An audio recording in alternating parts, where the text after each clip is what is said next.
Hallo, mein Name ist Jorge und herzlich willkommen zu einem neuen Video auf meinem Kanal I Love Kuba. Heute reden wir wieder über die aktuelle Lage in Kuba, nun schon im Monat Oktober 2023. Wenn du neu hier bist und an Videos zu Themen rund um Kuba interessiert bist, dann abonniere jetzt meinen Kanal. Und wenn du die Glocke aktivierst, verpasst du auch kein neues Video mehr.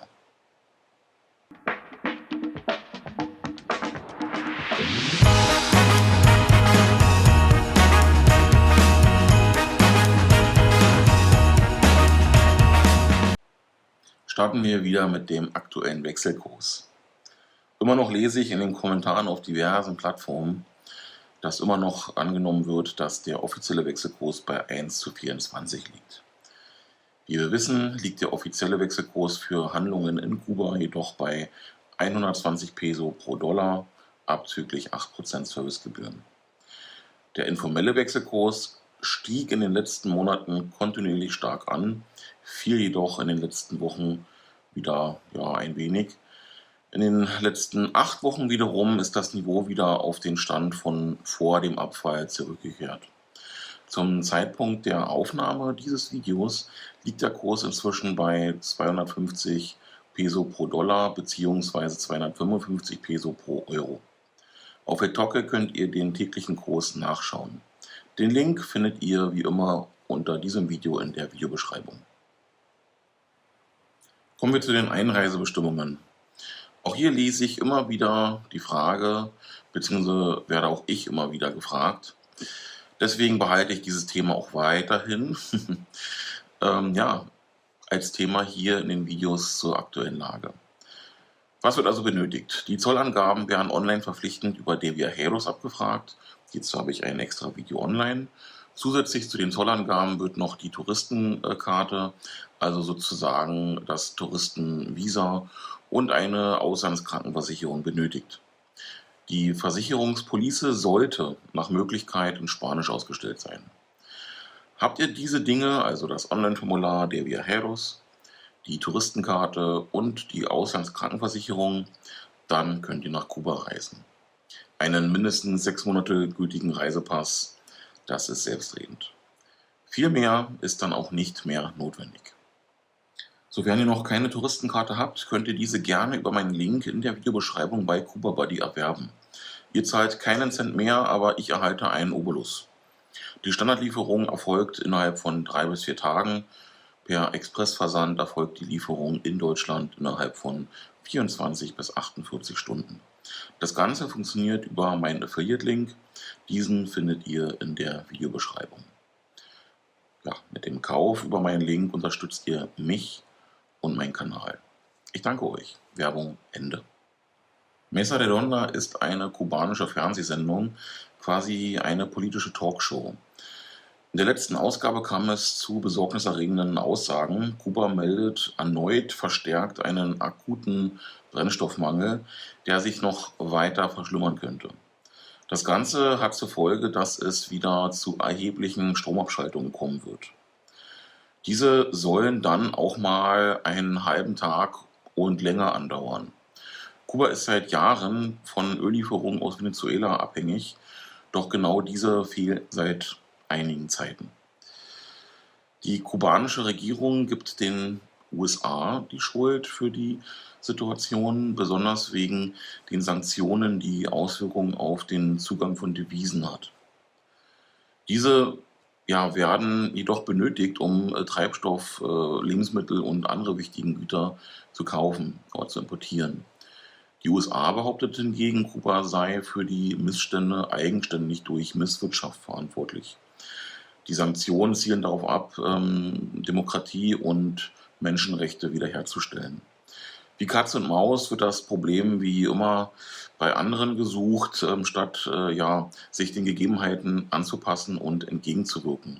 Kuba steht vor einer noch härteren Krise als ohnehin schon seit Monaten.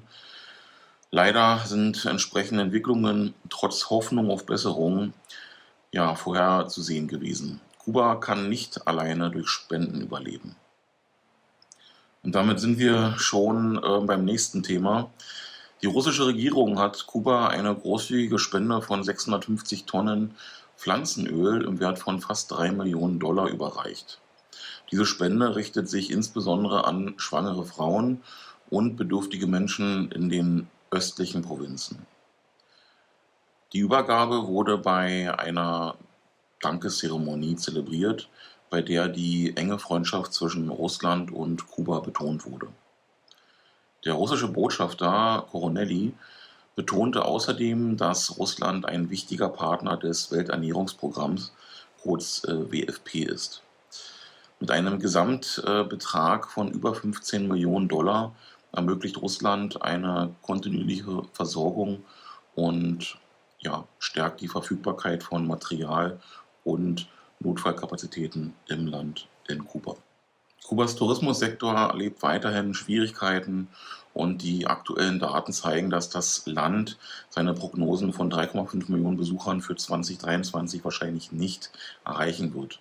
Im August diesen Jahres besuchten nur 177.000 Reisende die Insel.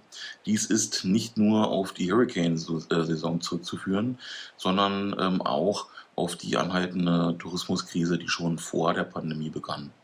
Im Vergleich zu den Jahren vor der Pandemie hat Kuba immer noch mit stark rückläufigen Besucherzahlen zu kämpfen. Während im August 2019 noch rund 275.000 internationale Besucher Kuba wählten, waren es 2022 weniger als 140.000. Dies zeigt ein Wachstum von 171% im Vergleich zum Vorjahr, aber es ist immer noch weit von den Zahlen vor der Pandemie entfernt. Die Herkunftsländer der Touristen in Kuba sind vielfältig, aber Kanada, im Ausland lebende Kubaner und Amerikaner an erster Stelle stehend. Die Anzahl der russischen Touristen ist im Vergleich zum Vorjahr stark gestiegen, während europäische Länder noch nach wie vor eine bedeutende Anzahl von Touristen beisteuern. Die Zukunft des kubanischen Tourismussektors bleibt ungewiss und es wird interessant sein zu sehen, wie sich politische und wirtschaftliche Entwicklungen auf die Branche auswirken werden. Die Nachhaltigkeit der massiven Immobilieninvestitionen in den letzten Jahren steht ebenfalls zur Diskussion. Wie ihr wisst, vertreibe ich mit meinem Geschäftspartner Mike Vaupel unter dem Namen Der letzte Westkubaner kubanischen Kubita-Kaffee. Wir sind frisch gestartet und haben nun auch die 1 Kilo Bohnen-Variante im Sortiment. An dieser Stelle möchte ich euch auch einfach nochmal kurz alle Varianten vorstellen.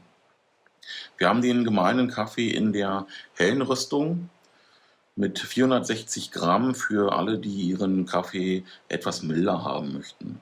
Dann haben wir den gemahlenen Kaffee in der dunklen Röstung mit 460 Gramm, perfekt für alle, die einen stärkeren Kaffee mögen. Und dann haben wir noch die 1 Kilo Variante, frisch im Sortiment, für die Espresso-Liebhaber perfekt. Um sich das etwas anschaulicher vorstellen zu können, 1 Kilo Bohnen ergeben im Schnitt 140 Tassen. Wenn ihr Interesse an kubanischen Kaffee habt, schreibt uns gerne eine E-Mail an derletztewestkubaner@gmail.com. Wir freuen uns auf eure E-Mails. Wenn du das Video bis hierhin geschaut hast, lass es mich gerne in den Kommentaren wissen und abonniere meinen Kanal, sofern du das noch nicht gemacht hast. Schau auch gerne in meine anderen Videos rein, zum Beispiel unsere letzte Kuba-Reise Anfang 2023. Wir sehen uns im nächsten Video wieder. Bis dahin, saludos, ciao.